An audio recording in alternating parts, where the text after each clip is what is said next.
Halo teman-teman, selamat datang di video ini. Sekarang kita bakal review iPhone 8 Plus di tahun 2023. Apakah beneran masih worth it atau udah nggak ngangkat sama sekali ya?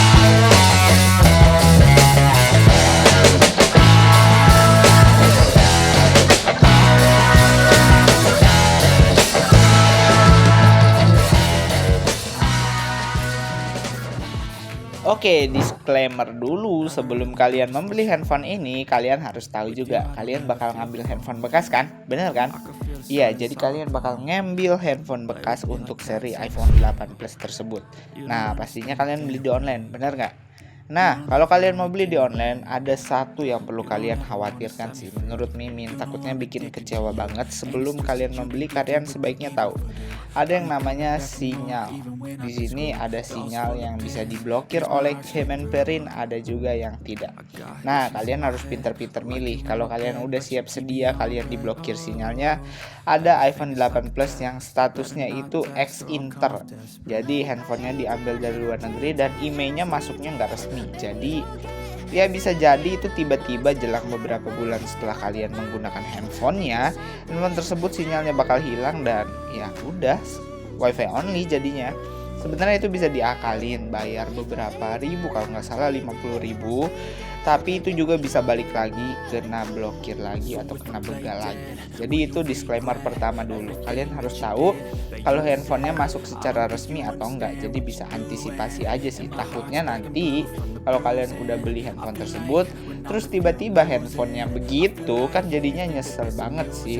Apalagi kalau kalian mau jadiin handphone tersebut jadi handphone daily driver, sebaiknya dijadiin handphone second aja sih buat foto-foto karena kameranya masih mantap juga. Tapi tenang, saya ada saran menarik buat kalian di video ini.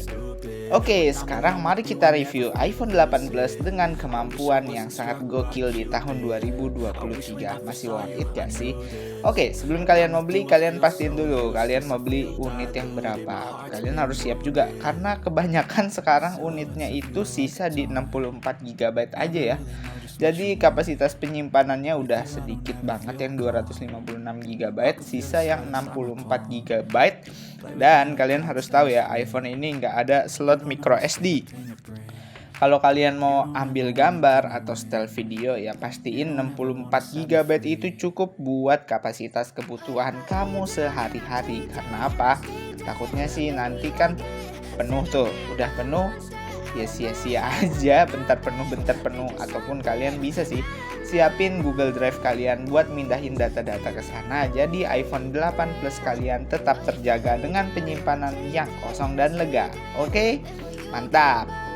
Selanjutnya, kalau kalian ordernya di online, bisa jadi tuh kalian bakal dapat dari pengecasan, kabel USB, dan bisa jadi juga kalian bakal dapat headset langsung untuk kalian. Tapi jangan senang dulu, bisa jadi itu semua bukan barang original. Tapi biasanya penjual menjelaskan kok kalau barang yang mereka kasih itu adalah unit OM atau standar manufaktur lah. Jadi bisa dibilang KW-nya. Tapi kalau kalian pengen yang safety banget buat kebutuhan si iPhone 8 kalian bisa aja sih beli order terpisah untuk charger dan USB-nya buat iPhone kalian gitu. Benar kan? Jadi antisipasi aja gitu. Terus kalian cari juga baterai health-nya yang mantap sih. Kalau bisa yang 100% lah ya. Karena kalau kita tahu sendiri kapasitas dari baterai iPhone 8 Plus ini sudah tidak terlalu besar lagi. Meskipun bisa dibilang baterai health-nya 100%, tapi kapasitas baterai 2691 mAh-nya itu bener-bener kecil kalau dibandingin sama handphone sekarang. Saya punya handphone yang Redmi 4A, itu dulu saya pakai itu dan kapasitas baterainya 3300.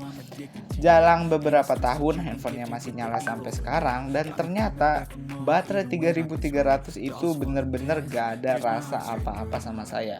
Dimainin bentar baterainya habis, dimainin bentar langsung habis.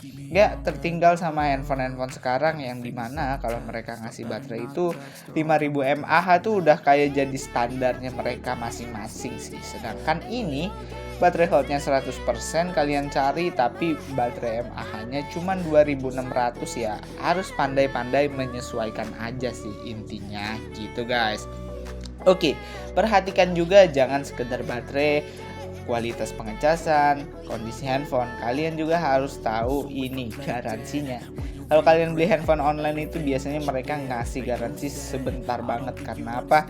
Karena terlepas dari garansi yang sebentar itu, mereka mungkin bakal ngerasa khawatir juga sih sama penjual ataupun sama pembeli lagi yang memang mungkin mengambil keuntungan dari mereka cara berjualan. Jadi handphonenya dibeli terus dikanibalkan, dikasih unit-unit yang jelek terus dia retur. Jadi malah penjualnya yang rugi. Maka kebanyakan dari itu penjual juga mengantisipasi hal tersebut dengan memberikan masa garansi yang tidak terlalu lama. Di sini kebanyakan toko all shop itu memberi garansi sekitar 7 hari. Alhasil kalau handphonenya udah 7 hari kalian nggak kasih respon apapun, nggak ada komentar apapun, ya duit yang kalian bayarkan ke Shopee itu otomatis diteruskan. Sepertinya nggak gitu deh sistemnya. Jadi kalian bayar 3 juta nih misalkan, ataupun 2.800.000. Nah misalkan handphone kalian bermasalah, terlepas dari 3 hari jangka waktu setelah handphone itu sampai atau 2 hari, maka Shopee akan meneruskan duit kalian kepada penjual. Nah tapi kalau dia penjualnya ngasih garansi 7 hari, di situ bakal ada perjanjian khusus antara penjual dan pembeli. Misalnya mau returnya kayak gimana. Jadi biasanya penjual minta pembeli sih buat ngirim barangnya secara personal ke penjual, nanti bakal dibalikin secara personal lagi. Tapi itu tergantung kebijakan dari toko tempat kalian membeli. Biasanya seperti itu. Makanya kalian perlu khawatir dan perlu mengantisipasi hal tersebut dengan memilih toko yang terpercaya. Tapi bukan berarti semua toko yang ngasih garansinya cepat itu bukan terpercaya ya. Jadi cari-cari aja sih. Perhatiin lagi nih, untuk iPhone 8 Plus ini lahirnya pada tahun 2017, sekarang 2023. Kira-kira kalau dihitung sudah 6 tahun jalan nih iPhone 8 Plus. Dan kalian beli handphone ini di tahun 2023, artinya kalian bakal nambah jangka waktu ini, handphonenya bakal bertahan lebih lama. Kalian tahu nggak sih umumnya gadget itu dipakai di jangka waktu 3-5 tahun, itu udah kayak maksimal banget. Sedangkan kalian membeli handphone bekas 6 tahun pemakaian yang bakal dipakai untuk tahun-tahun ke depan. Gak mungkin dong kalian pakai handphone ini hanya untuk 1 tahun atau mungkin hanya untuk 3 bulan. Pastinya ada bertahun juga meskipun dijadikan second daily drivernya kalian gitu. Perhatiin ini juga, karena kayak saya lebar aja gitu beli handphone harga segini tapi ternyata handphonenya sudah bapuk. Bukan artinya semua handphone bapuk ya. Nah gitu guys. Oke. Nah kalian perhatiin juga dengan ukuran layar yang diberikan sama orang tersebut ke dalam handphone iPhone ini. Ukuran layar yang diberikan adalah 5,5 inci. Kalian tahu 5,5 inci itu sebesar apa?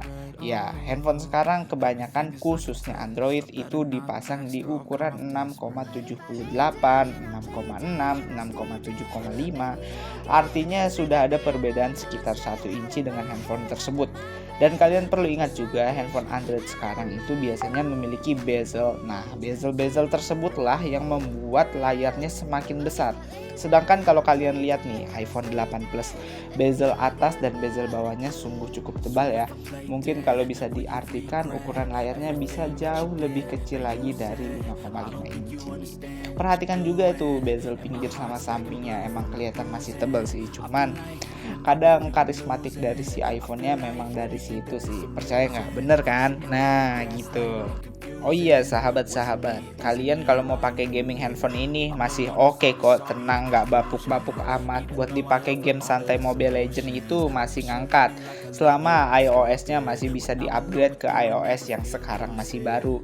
Nah dulu iPhone ini dikeluarkan dengan kemampuan iOS 11, tapi ternyata iPhone masih memberikan kemampuan handphone tersebut untuk bisa diperbarui sampai dengan iOS 16. Tapi kita gak jamin sih untuk updatean selanjutnya yaitu iOS 17, karena iPhone ini biasanya ngurangin 1 tahun dari penggunaannya. Contohnya iPhone 6 yang udah gak bisa di-upgrade ke iOS 16, dan ditakutkan iPhone 8 ini juga udah gak bisa gitu kalau di-upgrade ke iOS 17 yang akan datang.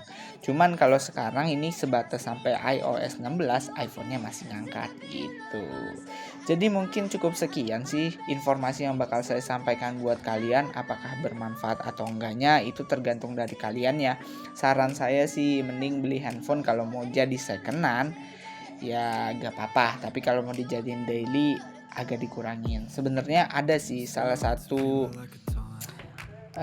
antisipasi atau jalan lainnya kalau kalian ngincer kamera. Ada di Google Pixel 4 XL. Di situ ada fitur Gcam yang sebenarnya saya lagi suka juga.